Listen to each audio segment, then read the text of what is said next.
Le premier tour de l'équipe de France s'est achevé par 2 victoires, donc une défaite face à la Tunisie. Et avec Maxime, on a chacun choisi un coup de cœur et un coup de gueule sur ces 3 premiers matchs de l'équipe de France. Maxime, honneur à l'aîné. Je vais, je vais donc commencer par mon coup de cœur, et mon coup de cœur s'appelle Adrien Rabiot. Adrien Rabiot qui était quand même un gigantesque point d'interrogation, qui a un peu plus de 4 ans été rayé des cartes de l'équipe de France, qui est revenu après un... C'est même pas un grand pardon, on ne sait pas vraiment comment ça s'est passé d'ailleurs, mais Didier Deschamps l'a rappelé. Le joueur, jusque-là, avait montré des choses parfois intéressantes, mais c'était parfois intéressant, parfois moins intéressant. Souvenez-vous de l'Euro l'an dernier, où très bonne entrée en gamme, et derrière, pas grand-chose. Et bien là, je trouve que, en l'absence des tauliers Pogba et Kanté, il fait le job et mieux que ça. Il est le Rabiot, ou pas loin, que j'ai toujours attendu de voir, parce que c'est un type qui est bourré de talent. Ça dégouline, ça se voit à 10 km, mais il y a cette forme d'indolence qui n'est pas toujours bien passée. Et là, j'ai l'impression qu'on est quand même sur un joueur, c'est pas devenu un guerrier du jour au lendemain, mais c'est devenu le milieu de terrain qu'on attendait, si bien qu'aujourd'hui, au milieu de terrain, sauf si on compte Griezmann en milieu de terrain, c'est aujourd'hui le meilleur. Et non pas paradoxalement, j'ai beaucoup aimé aussi son entrée en jeu hier. Voilà. Tout simplement, contre la Tunisie, l'équipe de France est à la ramasse, il vient, et il fait partie de ces types qui vous changent le visage de l'équipe. Et franchement, on m'aurait dit ça il y a quelques années, j'aurais pas été certain. Maintenant, j'attends encore un peu, parce que c'est maintenant qu'on va le voir à l'œuvre. Évidemment, il ne jouera pas arrière gauche, donc ça sera déjà bien de le voir dans un match à élimination directe à son poste. Mais en tout cas, j'avoue que je suis très satisfait et plutôt heureux de ce qu'il réussit avec l'équipe de France actuellement. Moi, mon coup de cœur s'appelle Dayo Upamecano. Pourquoi ? Parce que c'était le plus gros point d'interrogation de cette équipe de France. Parce que même on se disait que c'était un pari beaucoup trop risqué de le lancer face à l'Australie. Je rappelle juste qu'il restait sur 7 sélections, dont 5 qui étaient mauvaises, voire pour certaines cataclysmiques, dont la dernière au Danemark en septembre, donc c'est pas si vieux que ça.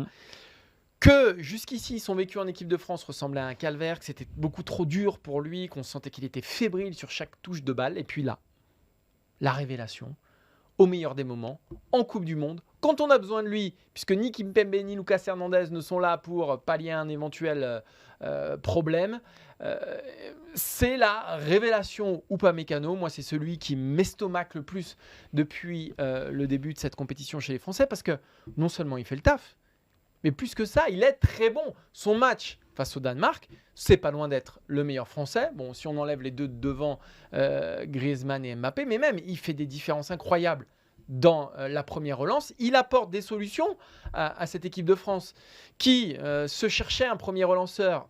Déjà avec Pogba, puisque Varane était c'était un peu compliqué pour lui la première relance depuis des années. Pogba n'est pas là, donc là on s'était dit ça va vraiment être compliqué. Et lui il endosse ce costume-là, alors même qu'on ne savait même pas si défensivement ça allait le faire. Donc franchement chapeau à lui. Et surtout il enlève quand même une épine du pied à Didier Deschamps assez énorme. Donc c'est gagnant, gagnant, gagnant, gagnant avec Dayot. Je te laisse enchaîner sur ton coup de gueule, puisque tu es bien chaud. Oui, je suis bien chaud. Mon coup de gueule, et ça restera jusqu'à la fin de la compétition, le péché originel de cette équipe de France, et ce qui pourrait mener à sa chute selon moi, c'est la construction de cette liste que je ne saisis toujours pas. Je me répète, vous allez dire que je radote et vous aurez raison, mais le match face à la Tunisie Tu as des convictions. m'a donné raison, j'ai des convictions. 9 défenseurs, 8 défenseurs centraux dans la liste initiale. 3 gauchers, Kimpembe se blesse, on n'appelle pas un gaucher, on appelle un droitier, Dissassi. Résultat, plus de Lucas Hernandez, avec qui tu joues à gauche, avec Eduardo Camavinga. À droite, un Pavard dont on ne sait plus trop s'il veut jouer à ce poste-là. Du coup, tu te retrouves avec un Koundé et maintenant avec un Dissassi. Très peu de joueurs de couloir alors que tu retournes sur un 4-3-3. Donc, quand tu fais jouer les seconds couteaux, finalement, tu n'as que Coman pour occuper. Songez qu'hier, sur le 11 titulaire, il n'y a qu'un joueur de couloir. Un seul. Je pense que c'est du jamais vu. Bref, on est sur une liste faite de briques et de broc, un peu bricolée. Le 11 tient la route. Donc jusqu'ici, il n'y a pas de souci à se faire. Mais à partir du moment, et je pense que ça arrivera, parce que ça arrive quasiment toujours, il y aura un pet. On pourra, et je pense que Didier Deschamps pourra se mordre les doigts d'avoir construit une liste aussi déséquilibrée. Alors c'est marrant, tu me fais la transition avec les pets, comme tu dis.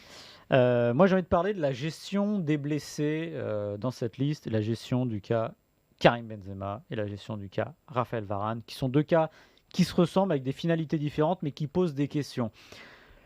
Quand il a annoncé le fonctionnement de sa liste et comment il la ferait, Didier Deschamps a dit « Je n'emmènerai que des joueurs qui sont prêts à jouer le premier match ». Faux. Or, ce qu'on a vu, c'est qu'alors Benzema, finalement, on ne saura pas parce que la blessure qu'il se donne à la cuisse n'est pas la même qu'il avait. Mais bon, on peut avoir des doutes puisque le jeudi, l'arrivée au Qatar, il devait s'entraîner avec le groupe, il n'était pas prêt. Ça aurait sûrement été juste, même s'il avait réintégré l'entraînement collectif. Raphaël Varane, aujourd'hui, et surtout, je termine sur Benzema, je pense que ce qui a découlé derrière, les mini-polémiques d'ambiance, etc., mais c'est aussi ça, c'est aussi l'incertitude qu'il y a eu autour de lui. Et je trouve que c'est dommage que ça se soit, non pas terminé ainsi, enfin du moins la Coupe du Monde de Benzema, avec tout ce qui s'est ensuivi au niveau de la supposée différence d'ambiance. Quant à Raphaël Varane, la question est très prégnante puisqu'on arrive à un huitième de finale et on a des doutes sur Raphaël Varane. Voilà. Parce que Didier Deschamps a expliqué le lundi, veille de France-Australie, premier match, que Raphaël Varane était apte et disponible. Or, le mardi, il n'a pas joué. Donc s'il n'a pas joué, c'est qu'il n'était pas apte et disponible. Donc il a emmené un joueur qui n'était pas prêt à jouer. Alors on sait qu'il avait des doutes. Peut-être que s'il avait su avant la Coupe du Monde que Upamecano et Konaté seraient à ce niveau-là, peut-être n'aurait-il pas emmené Varane.